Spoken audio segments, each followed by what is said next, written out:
Hi everyone, welcome back to my channel. డిఎస్సికి apply చేసే ముందుగా మనం తెలుసుకోవాల్సిన కొన్ని ఇంపార్టెంట్ పాయింట్స్. నెంబర్ 1, అభ్యర్థులు అన్ని పోస్టులకు ఒకే అప్లికేషన్లో దరఖాస్తు చేయవచ్చు, కానీ ప్రతి పోస్టుకు 750 రూపాయల చొప్పున పరీక్ష ఫీజు చెల్లించాలి. నెంబర్ 2, అభ్యర్థులు తమ అప్లికేషన్లో తాము దరఖాస్తు చేస్తున్న పోస్టులకు ఆర్డర్ ఆఫ్ ప్రిఫరెన్స్ ఇవ్వాలి. దాని ఆధారంగానే పోస్టుల ఎంపిక జరుగుతుంది.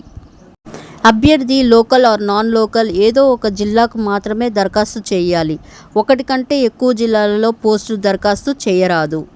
4th పాయింట్, అభ్యర్థులు ఆన్లైన్లో అప్లికేషన్ పెట్టేటప్పుడు విద్యా అర్హత, క్యాస్ట్ సర్టిఫికేట్, ఫిజికల్ హ్యాండిక్యాప్ సర్టిఫికేట్లు అన్నీ అప్లోడ్ చేయాలి.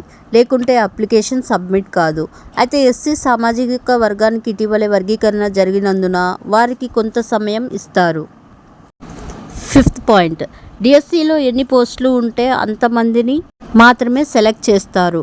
ఒకవేళ సెలెక్ట్ అయిన వారు ఉద్యోగాల్లో చేరకపోతే ఆ ఖాళీలను తదుపరి డిఎస్సిలో భర్తీ చేస్తారు. Thank you for watching. Please subscribe to my channel.